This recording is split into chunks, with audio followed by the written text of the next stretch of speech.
Actually,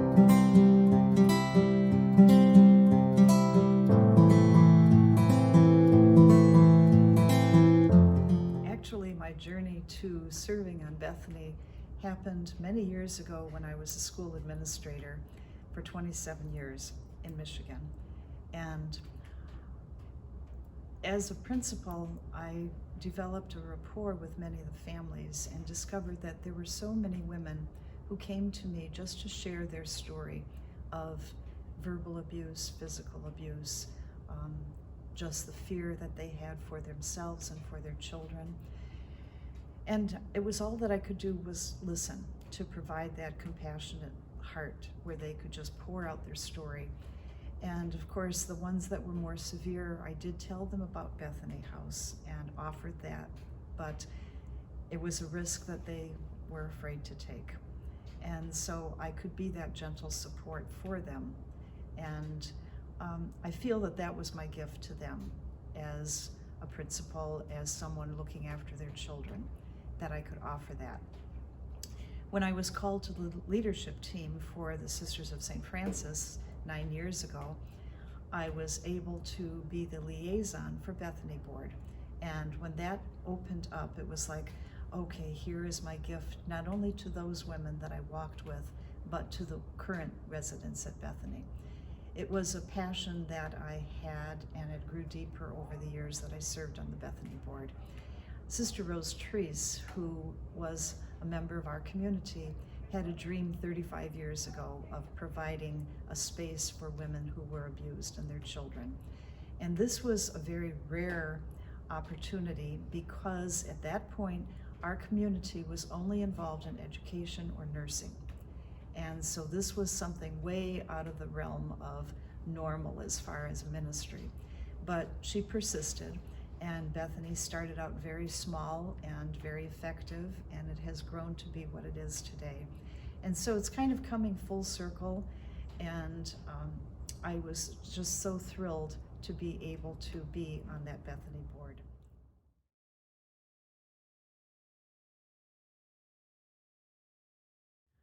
I think being on the board, of course, you don't interact with the residents, but you hear their stories.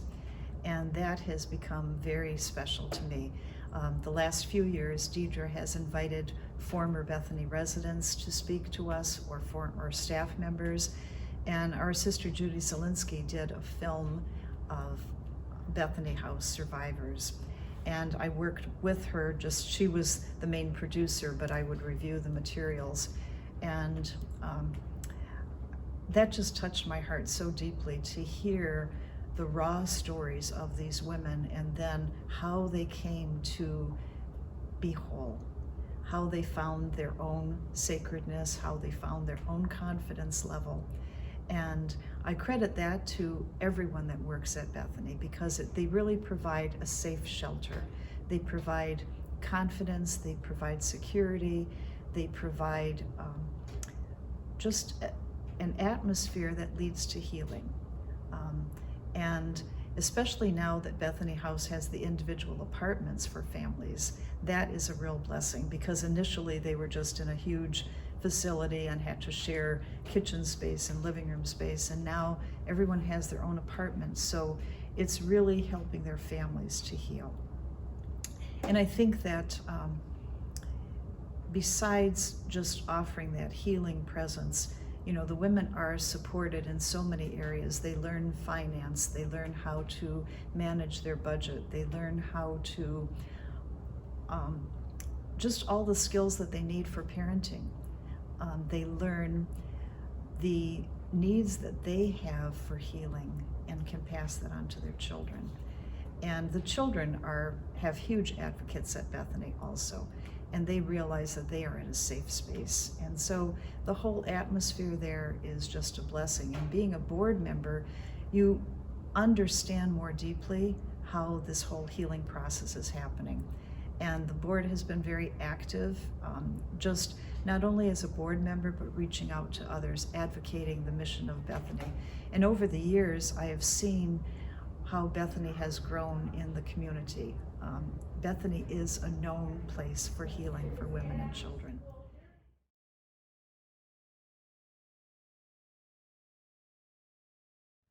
Oh, so many things, but top of the list has to be gratitude. Gratitude for the blessing of Bethany House, gratitude for the dream of Sister Rose Treese and the fact that that came to fruition.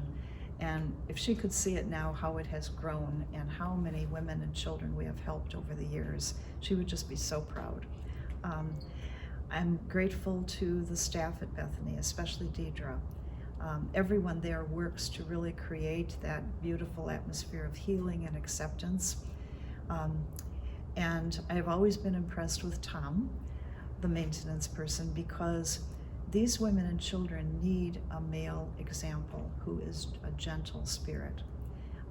They come with a lot of fears. They come thinking that that's the only way that males can dominate. And I don't have much interaction with Tom, but the little that I've had, he is just such a healing presence there for the women and children. And I think I'm also just grateful for the miracles that happen there every single day. They're things that, you kind of take for granted. And when we see a video or hear a former resident of Bethany speak, you know how many little ways they have been touched. In fact, over my terms on the Bethany board, we have had 3 board members who were there as residents. In fact, the past chairperson of the board was there as a child. And she, they all come and they say, I owe my life to Bethany, I want to serve. And so you know how deeply it has touched each of them. And being a board member, we can help in different ways through the fundraisers or just any ways that we can offer our support as Sisters of St. Francis, because this is one of our missions that is, and ministry that is so important to us, because we are women of peace and seekers of justice. And so this is a way that we can be that to our world today and make a difference in the lives of these women and children.